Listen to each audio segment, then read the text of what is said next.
Bonjour Benjamin et merci d'être avec nous aujourd'hui. Bonjour Thomas, merci beaucoup pour l'invitation. Donc toi, tu es porte-parole de Génération S. On va Ouais, revenir sur ce qui s'est passé ce week-end, puisqu'il y a eu la journée d'été des écologistes que vous avez co-organisée. Moi, j'aimerais exactement. savoir déjà pourquoi vous avez co-organisé cette université d'été avec eux et quel bilan à chaud tu en fais de ces 3 jours. Nous, depuis le début, Génération s'est construit en disant on veut contribuer à construire la maison commune de l'écologie et de la gauche. Ça vient du constat de ce qu'on a fait pendant l'élection présidentielle autour de la candidature de Benoît, c'est-à-dire la synthèse de l'écologie et de la gauche pour aller vite et tourner vers un avenir commun. On ne peut pas faire cette maison commune seul. Donc, il faut commencer quelque part. Il faut des étapes au rassemblement. Et il faut fusionner ces histoires, ces identités, ces cultures et ces projets. C'est pour ça que quand on avait émis il y a longtemps le souhait de faire, plutôt que de faire chacun sa rentrée dans son coin en face rentrée commune, quand Julien Bayou a dit chiche, nous on est prêt à co-organiser nos journées d'été avec vous et avec 4 autres mouvements écologistes, on a dit d'accord et nous l'avons fait. Et moi j'en tire un bilan très positif parce que nous avons, je crois, avancé sur le chemin de convergence possible entre nous, que nous avons surtout parlé au reste de la société. Parce que ça n'a aucun intérêt si les partis se parlent entre eux. 1 plus 1, c'est bien, c'est sympathique. 5 000 adhérents d'un côté, 9 000 de l'autre, ou 10 000 de l'autre, c'est bien, tout ça. Mais on est dans un pays de 66 millions de personnes. Et il faut aujourd'hui qu'on incarne collectivement un espoir crédible pour l'alternative à Macron et à Le Pen en 2022. De ce point de vue-là, je crois qu'on a été capable de parler à l'extérieur avec beaucoup de temps très politique, très utile pour les urgences du moment et pour relever les défis de l'avenir. Avant d'évoquer le rassemblement, on va y venir. Il y a eu quand même un événement dans ces journées d'été, c'est la venue du ministre Éric Dupond-Moretti qui avait été interpellé par les écolos sur Twitter suite à ses propos. Certains chez les Verts, y compris notamment Karim Adeli, qui a marqué sa désapprobation sur sa venue en disant que ça cautionnait sa parole et que ça lui donnait de la place. Qu'est-ce que tu penses, toi, sur cette invitation et le fait qu'il soit venu débattre avec vous? Moi, pour dire en toute sincérité, au début, j'étais un peu surpris, un peu pas forcément à l'aise avec ça. Puis en réalité, je pense que c'est un exercice utile et nécessaire. D'abord parce que nous sommes pour la confrontation démocratique. Et l'écologie n'a pas peur de la confrontation démocratique. On voit bien d'ailleurs la difficulté dans laquelle veulent nous enfermer la droite et la Macronie, qui ont fait un front anti-écolo, dont Dupond-Moretti est un très bon porte-parole d'ailleurs. Ils l'ont fait au municipal, ils le font au gouvernement. Donc, on assume la confrontation démocratique, on n'a pas peur du débat pour convaincre. Donc voilà, il n'est pas venu comme invité, il est venu comme contradicteur. Et d'ailleurs, il a eu la réplique, il a même été accueilli par une manifestation. Puis ensuite, je pense que ça peut lui être utile à lui aussi, qui est membre du gouvernement, parce que s'il a demandé à Barbara Pompili, la ministre de la Transition écologique, ce qu'était l'écologie politique, ce qu'étaient les grands enjeux écologiques, il n'a pas dû comprendre, parce qu'elle-même n'a pas dû les comprendre vraiment, ces enjeux-là. Donc au moins, ça lui aura peut-être servi de leçon de venir nous voir. Voilà, c'est un des événements de ce week-end, c'est pas le plus important. Ce week-end, vous avez effectivement aussi lancé un appel, j'ai vu, pour les élections départementales et régionales, à un rassemblement avec les forces citoyennes. Tout à l'heure, tu parlais de parler aux citoyens, mais on voit bien que la question qui va monter derrière, c'est celle aussi de la candidature à l'élection présidentielle. Et pour l'instant, on ne voit pas comment on peut déboucher sur une candidature commune ou sur un programme commun, puisque Jean-Luc Mélenchon a parlé lors de son anniversaire d'été. Il a dit, moi, il y a une phrase qui m'a marqué, il a dit, la différence entre nous, les écologistes et les autres forces de gauche, c'est pas forcément l'écologie, mais c'est la question de l'avoir. Comment on va arriver à créer les conditions d'avoir ce rassemblement-là? Je crois que on n'a jamais été aussi proche de ce rassemblement parce qu'il n'a jamais été aussi commandé par l'actualité, par l'histoire. On a un été qui reproduit des canicules à répétition. On a bien compris, tout le monde a bien compris dans la société que le dérèglement climatique était plus simplement une hypothèse pour plus tard ou une réalité pour plus tard, qu'il était une réalité pour maintenant. Et on en subit les effets et on peut encore en atténuer certaines causes si on va très très vite, mais pas toutes d'ailleurs, puisque la calotte glaciaire au Groenland fond de façon désormais irréversible. On est devant une crise sociale qui va être majeure, enfin, moins 14% de PIB, des licenciements à la chaîne, donc une urgence sociale qui commande quand même d'abord répondre à cela. Et puis on a une participation aux élections municipales et une désaffection de nos concitoyens pour la chose électorale, pour la matière électorale, qui fait qu'il faut quand même qu'on s'inquiète collectivement de ça. Donc en réalité, l'histoire et l'actualité commandent de s'unir. Ce serait irresponsable de partir divisé. Moi, je comprends qu'on soit parti divisé il y a 5 ans. j'étais pas pour, j'étais pour l'unité lors de la dernière présidentielle. Mais on sortait de 5 ans de gauche au pouvoir qui avait trahi ses engagements, trahi ses électeurs, qui avait déçu. Donc on était dans un chaos dans notre camp politique, dans notre famille politique. Là, aujourd'hui, on est d'accord pour dénoncer la politique du gouvernement Macron, tous. On est d'accord pour dire au moment de la crise sanitaire que l'urgence, c'est de rétablir des services publics, c'est de rétablir du collectif, de remettre le commun au cœur de tout contre la logique du marché, c'est de sortir du libéralisme parce que ce modèle, il n'est pas viable, qu'une réforme des retraites basée dont la valeur du point est indexée sur la croissance, c'est complètement farfelu, etc. On est d'accord pour dire cela. On a des nuances sur l'Europe, on a des nuances sur le degré de planification écologique, sur des choses comme ça, on peut avoir des nuances, mais honnêtement, ce serait incompréhensible pour nos concitoyens, pour le peuple de gauche et pour le peuple de l'écologie, ce serait incompréhensible qu'on parte séparés. Donc moi j'espère qu'on va être capable à un moment donné de construire un programme politique commun et puis de gouverner ensemble. Et pour ça, et je termine par ça sur ce sujet, il faut que que tous ceux qui disent la Ve République c'est mal, et ils ont raison de le dire, et je le dis aussi avec eux, ben, qu'on se l'applique à nous-mêmes.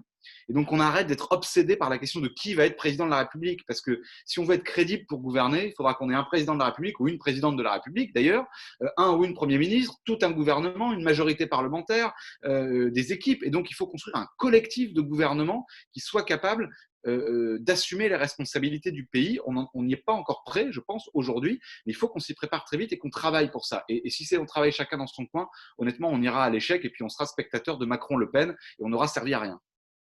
Au cours de ces universités, il y a eu un débat sur le présidentialisme, d'ailleurs, qui a été animé par Edoui Plenel, qui dit, lui, qui fait une proposition en disant une candidature autour de non collectifs, avec un président qui s'engage à détruire les institutions au bout de 2 ans et à démissionner.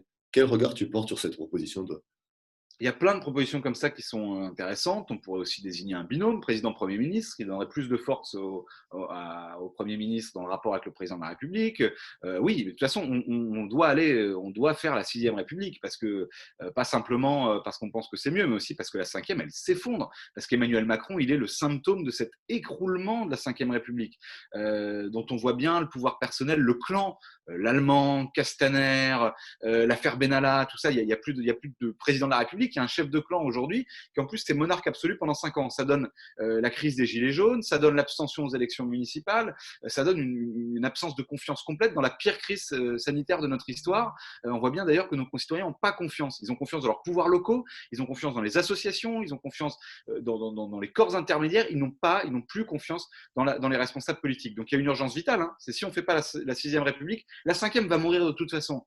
Est-ce qu'elle va mourir vers l'autoritarisme, le fascisme, ou est-ce qu'elle va mourir vers plus de démocratie, vers une république écolo et sociale? C'est à ça qu'on doit travailler très très vite. Et de ce point de vue-là, les propositions d'Edoui Plenel ce week-end sont très très très intéressantes.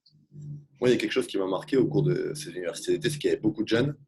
Et est-ce que l'initiative, compris les jeunes écolos et les jeunes de génération, c'est quelque chose qui doit nous inspirer, parce que notre génération, elle est aujourd'hui prise par l'urgence climatique, peut-être plus que toutes les autres.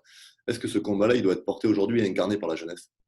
Alors moi, j'ai été dans une autre vie responsable d'une organisation de jeunesse, donc je suis à fond pour que les organes de jeunesse nous montrent le chemin. D'ailleurs, les jeunes générations et les jeunes écolos sont bien plus avancés que leurs aînés, parce qu'eux nous parlent de l'unité sans tabou, sans difficulté, sans problème d'ego, voilà, parce que sur le fond d'abord, parce que l'unité pour l'unité, additionner des logos, ça ne servira à rien. Eux, ils nous invitent à une nouvelle dynamique, à créer quelque chose de nouveau. Et ils esquissent à travers des tribunes, à travers des conférences communes, à travers des débats, ils esquissent un projet politique qui est un vrai projet d'avenir. Et c'est ça qui est très intéressant. Donc oui, il y a par ailleurs la nécessité de faire émerger une nouvelle génération politique qui rompe avec ce qui nous a conduit dans les divisions et dans l'échec. Cette nouvelle génération politique, elle doit prendre toute sa place. Et par ailleurs, c'est sur le fond celle qui est la plus convaincue qu'il faut l'unité, parce que c'est celle qui subit le dérèglement climatique, qui en voit les effets. Moi, je vais avoir 30 ans dans quelques semaines. La question, c'est est-ce que si j'ai des enfants et je veux avoir des enfants, est-ce qu'ils pourront vivre dans un monde respirable? Est-ce que moi-même, je pourrais vivre dans un monde respirable? C'est la génération qui est la plus durement frappée par les inégalités et les injustices, qui est convaincue qu'elle vivra moins bien que la génération de ses parents. C'est la génération qui se lève contre le racisme et les violences policières. Enfin, voilà, c'est à cette génération-là, c'est à nous de prendre la main aussi, évidemment en lien avec les autres. Et moi, j'espère qu'en 2022, quand on exercera les responsabilités, il y aura aussi beaucoup de ceux qui ont construit les combats de la gauche et l'écologie ces dernières décennies. Mais il faut que cette génération-là, elle s'impose aussi dans le débat public aujourd'hui. Alors, l'actualité politique, elle s'est heureusement pas arrêtée pendant ces journées d'été. Et tout à l'heure, tu as parlé de l'urgence sociale avec des milliers de licenciements, des entreprises qui aujourd'hui sont en train d'imploser suite à la crise sanitaire et économique. Le gouvernement a annoncé le recul de la présentation de son plan de relance. De son côté, le MEDEF a dit que c'était pas bien grave et que c'était le contenu qui importait. Qu'est-ce que tu penses de cette annonce qui nous paraît surprenante dans un contexte où de très nombreux salariés attendent des réponses de l'État? Ouais, deux choses. D'abord, c'est pas sérieux. C'est pas sérieux, c'est de l'amateurisme. On nous a dit en 2017, vous allez voir, hein, avec Macron, c'est les technos au pouvoir, c'est enfin des professionnels. Bon, bah, en fait, c'est des amateurs encore pires que les autres, d'ailleurs, encore pires que ceux d'avant, et pourtant, il fallait quand même le faire. Donc ça, c'est pas sérieux. Il y a des salariés, il y a des entrepreneurs, il y a des familles entières qui attendent de savoir quelles vont être les mesures du gouvernement et qui sont dans l'angoisse. Et comme pendant le confinement, avec des mesures contradictoires, comme pour la rentrée scolaire d'ailleurs, où il y a un degré d'information minimal qui laisse les familles, les personnels éducatifs dans l'angoisse, sur la question économique, c'est la même chose. Ça, c'est le premier point. Le deuxième, c'est que moi, de toute façon, j'attends pas grand-chose de ce plan de relance, parce qu'on a compris durant tout l'été et avant, et même avec la nomination de Castex, et puis on s'en doutait un peu quand même, qu'on va se réinventer, quoi qu'il en coûte, et toutes ces choses-là. En réalité, c'était du vent.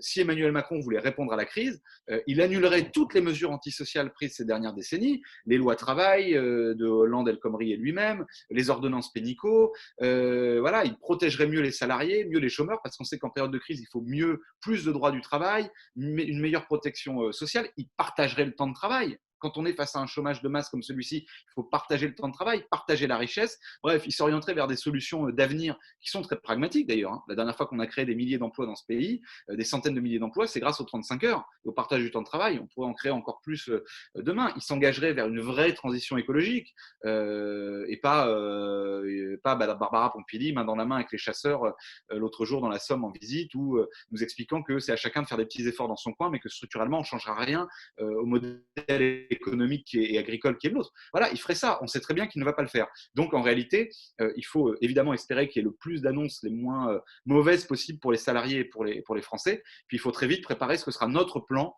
de transition écologique, économique et sociale pour 2022. Est-ce qu'au cœur de ce plan, il peut y avoir le revenu universel? Parce qu'on sait que c'est une de vos propositions que vous avez mis sur la table, qui est revenue en débat partout en Europe après la crise. Est-ce qu'aujourd'hui, c'est vraiment une solution qui est taillée sur mesure, j'ai envie de dire, pour la société dans laquelle on vit? Ah oui, moi je suis persuadé que ce qu'on a esquissé, le chemin qu'on a tracé avec Benoît Hamon dans l'élection présidentielle de 2017 autour de revenu universel est encore plus pertinent que jamais. Dans la crise, ça aurait été un filet de protection exceptionnel, utile, vital pour beaucoup. Je pense notamment aux jeunes hein, qui ont perdu leur petit boulot, à ceux qui sont obligés de se salarier pour étudier. Je pense à celles et ceux qui aussi se sont beaucoup engagés bénévolement dans cette période et qui n'ont aucune rétribution pour ça, parce qu'on est dans une société capitaliste qui considère que seul a de la valeur celui qui génère du profit financier.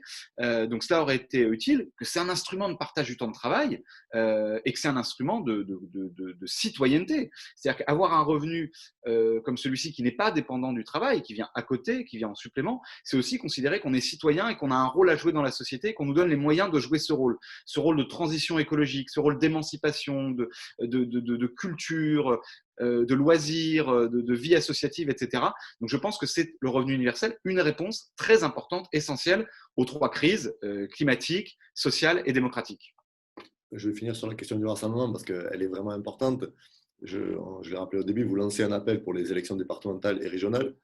C'est quoi le but? C'est une main tendue à toutes les autres organisations de gauche, syndicales, associatives, pour avoir des majorités de progrès dans ces exécutifs? C'est dire il faut que nos régions soient écolo, solidaires et démocratiques. Moi, je vais prendre mon exemple de la région des Hauts-de-France. Dans les Hauts-de-France, la fois dernière, la gauche et les écologistes, collectivement, nous avons été rayés du paysage politique. Et ce n'est pas à nous, en tant que représentants politiques, ce n'est pas la question qu'on ait ou pas des élus dans un conseil régional, c'est que des milliers de nos concitoyens qui avaient mis des bulletins de vote pour la gauche et les écolos, parce que nous étions partis en ordre dispersé, que Le Pen était à 42% et Bertrand à 25%. Nous avons fait le sacrifice de nos listes, et moi je pense que nous avons eu raison de le faire, parce que rien n'est pire que l'extrême droite au pouvoir. Et nous avons été rayés du paysage politique, et donc des milliers de voix ne sont pas entendues aujourd'hui dans la représentation démocratique de notre région. Il ne faut pas reproduire la même erreur. Il ne faut pas reproduire la même erreur, non seulement pour faire exister ces voix, mais aussi parce que je pense que dans cette région, nous pouvons gagner et mener une autre politique que celle de Xavier Bertrand, qui est antisociale et anti-climat. Donc voilà, cet appel, c'est une première pierre pour des régions avec des services publics, pour les transports collectifs, pour la transition écologique, pour la solidarité, parce que les régions elles ont un rôle à jouer. Aussi pour l'émancipation et la culture, les régions et les départements ont été en première ligne dans la crise qu'on a vécue et elles peuvent être en première ligne pour être des laboratoires d'espoir et inventer de nouveaux modèles. Donc je pense que c'est une première étape essentielle pour 2022 et que dès 2021, on peut avoir des majorités humanistes, sociales, écolo dans nos régions. Moi, je souhaite qu'on ait le rassemblement le plus large possible de celles et ceux qui partagent ces valeurs. Mais merci Benjamin pour nous avoir accordé ce moment et on va Merci à suivre toi. attentivement cette question du rassemblement qui préoccupe et qui est une des clés demain pour gagner.